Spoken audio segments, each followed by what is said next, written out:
کوئٹہ کل اور آج خوابوں کے دریچے سے از نعیم بیگ۔ کوئٹہ کے بارے میں کہتے ہیں کہ جس نے ایک بار کوئٹہ کا پانی پی لیا وہ وہاں دوبارہ ضرور جاتا ہے۔ ہمارے والد 1957-58 میں پہلی بار سینے کے علاج کے خاطر لاہور سے کوئٹہ گئے۔ سینیٹوریم نے طویل علاج کے لیے چند برس روک لیا۔ تب ہم بھائیوں نے وہیں یٹ روڈ اسکول میں پڑھا۔ تفصیل الگ سے رقم کروں گا۔ والدہ بتاتی ہیں کہ انہی دنوں والد نے طے کر لیا تھا کہ ریٹائرمنٹ کے بعد اسی پرسکون جگہ پر رہوں گا، اور وہی ہوا۔ 1968 میں وہ پری میچور ریٹائرمنٹ لے کر دوبارہ کوئٹہ سیٹل ہو گئے۔ اس بار میں فرسٹ ایئر کا اسٹوڈنٹ تھا، اور یوں کوئٹہ کو شعوری حالت میں دیکھنے کا پہلی بار موقع ملا۔ شہر کیا تھا، امن و سکون کا گہوارہ تھا۔ زندگی اس قدر لطیف تھی کہ پرندے بھی سہل پرواز کرتے اور چاند کو ڈوبنے کا سہارا درکار تھا۔ میں چند روز پہلے معروف اداکار عابد علی پر ایک مضمون لکھنے کے دوران کچھ دیرینہ اور خوابناک یادوں میں کھو گیا۔ سوچا بچنے کا یہی طریقہ ہے کہ آنکھوں کی نمی اور ان یادوں کو آپ سب سے شیئر کیا جائے۔ حضرت میر سے بے حد معذرت کے بعد کوئٹہ جو ایک شہر تھا عالم میں انتخاب، ہم رہنے والے ہیں اسی اجڑے دیار کے۔ 1935 کے زلزلے کے بعد کوئٹہ کو دوبارہ متوازی یعنی کراس سڑکوں پر مشتمل کھڑا کیا گیا۔ 3 اہم بازار جو انگریزی کے حرف ایل شیپ میں تھے، شمالاً جنوباً ایک اہم سڑک تھی جو ٹھنڈی سڑک کہلاتی، لٹن روڈ نام تھا اس کا۔ اس پر آج گورنر ہاؤس، وزیراعلیٰ ہاؤس واقع ہیں۔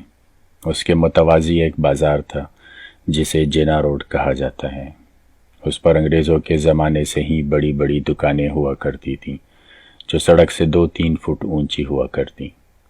ان دکانوں کی سیڑھیوں پر اکثر بعد از شام کوئٹہ کے معززین، جن میں نوابین اور سردار بھی شامل تھے، قہوہ پیتے نظر آتے۔ راقم نے ان سرداروں کو، جن میں بگٹی صاحب، مینگل صاحب، بزنجو صاحب، خاران والے نوشیروانی صاحب کو خود چاونی جاتے ہوئے دائیں جانب کی میڈیکل دکانوں کی سیڑھیوں پر بیٹھے دیکھا ہے۔ سامنے فرح ہوٹل کے پہلو میں باہر سمت خان چکزئی صاحب و دیگر پٹھان معززین بیٹھتے تھے۔ بگٹی صاحب ہمیں اکثر لوڈس ہوٹل کے لان پر بھی بیٹھے نظر آتے، جہاں ان کے ارد گرد چند دیگر عزما بھی ہوتے۔ ان دنوں لوڈس ہوٹل میں سر شام ہی اس کے بڑے لان میں بار کھل جاتا، اور احباب بادنوش بار سے لطف اندوز ہونے کے لیے سر شام چلے آتے اور دیر تک محفلیں جمی رہتی۔ دوسری طرف ہم جیسے فقرے بھی کبھی لوڈس کے بار اور کبھی تڑوں پر بیٹھے قہوہ سے لطف اندوز ہوتے۔ یہ وہ دن تھے جب کوئٹہ چاونی میں عوام کے پیدل چلنے پر کوئی پابندی نہیں تھی۔ ہم جنا روڈ سے چند لڑکے نکلتے، پیدل چلتے ہوئے پانی تقسیم تک پہنچتے، اور پھر پاک فورسز سینما کی کینٹین سے چائے پیتے اور پیدل آرڈیننس ڈپو سے ہوتے ہوئے واپس جنا روڈ کی طرف نکل جاتے، جہاں ایک بار پھر لبرٹی یا میٹروپول پر محفل جمتی۔ فیس بک پر ایک نامعلوم دوست کوئٹہ کے بارے میں کیا خوب لکھتے ہیں۔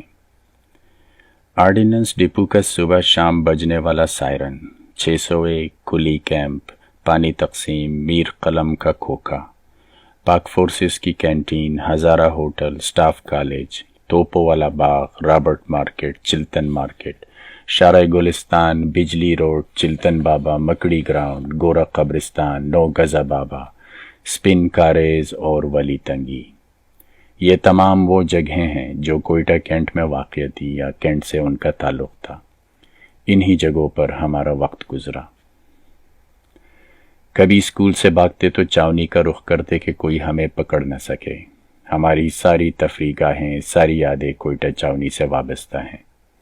کول مائنز پر کام کرنے والے سواتی بائی ہفتے میں ایک مرتبہ شہر آتے۔ ان کی گہما گہمی، کوئٹہ کے قنداری نان، تاتا بلبلی کے چولے، نمکین روش، سڑکوں کے کنارے توے پر بھونی جانے والی کلیجی کی خوشبو، کھجی والے مٹکے کی کھٹی ترش لسی، پاک فورسز کے پکوڑے، بسم اللہ کے پائے، بلدیا اور سوزا کے پیٹیز، بابو کے تکے، ماما ہوٹل، پرنس روڈ کی چھت، ریگل، امداد اور راحت سینما کے ہنگامے، ٹکٹ نکالنے کے ماہر دوست، سیٹوں پر جھگڑا، والی بال اور فٹ بال کے ٹورنامنٹس، کوئٹہ فش کی مچھلیاں، چلخوزے اور شینے کی ریڑیاں، رواش اور خٹول یعنی جنگلی ٹیولپ، ہنہ روڈ کے جنگلی گلاب، سنجت اور جنگلی چنبیلی، لیونڈر کے کانسی پھولوں سے لدی وادیاں، فائر بریگیڈ کا بوڑھا ہزارہ سٹاف، قلعہ کاسی کے شوخ نوجوان، سریاب کے بسوں کے آوارہ کنڈکٹرز اور چرسی ڈرائیورز،